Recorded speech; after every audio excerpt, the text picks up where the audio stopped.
Изјави во јавноста дека ќе се заложат за зајакнување на напорите за справување со корупцијата.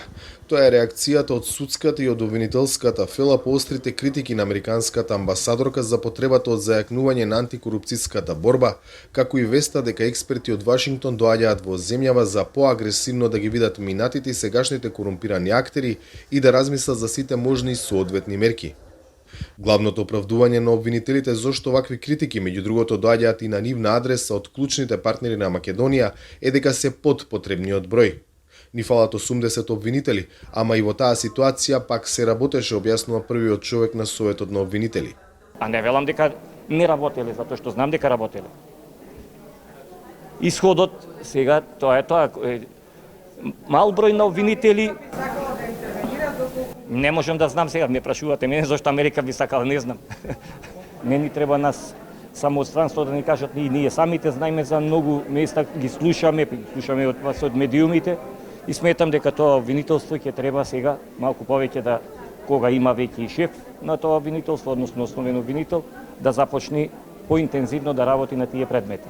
Весна Дамева, која току-што ја презеде функцијата во судскиот совет, при тоа и самата критикувана во дел од јавноста дека тоа напредување се должи на политички врски, најавува поостар пристап кон случаите на корупција меѓу судиите.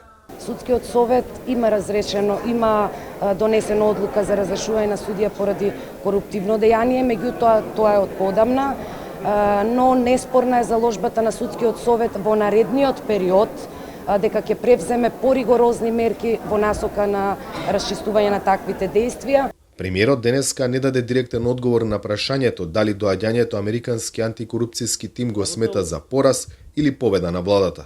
Ова ние го гледаме само како продолжување на партнерскиот однос кој што го имаме со Соединетите американски држави со цел градење на држава која што ќе стане земја членка на Европската унија, а со самото зачленување во Европската унија владењето на правото и борбата против корупцијата се издигаат на највисоко ниво.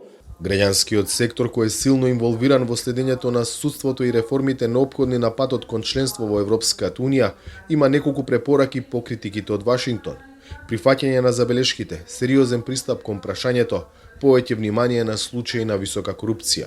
Очигледно е дека постои грижа кај партнерите од надвор за она што е постигнато во контекст на борбата против корупцијата. Ние ги имаме бројните институции веќе многу време, комисијата постои веќе уште од 2005-2006 година и очигледно е дека се очекува многу посеопфатно да се бори државата со овој проблем од она што е во моментот случај.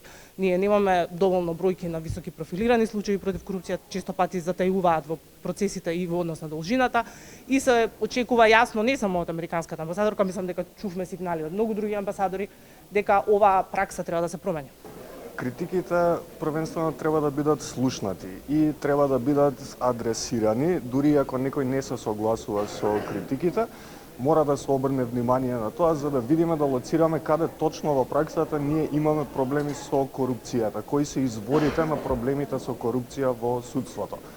Откако ќе се увидат тие состојби, потребно е креирањето на новата стратегија да биде многу потемелно, да биде многу посоодветно планирањето изведено.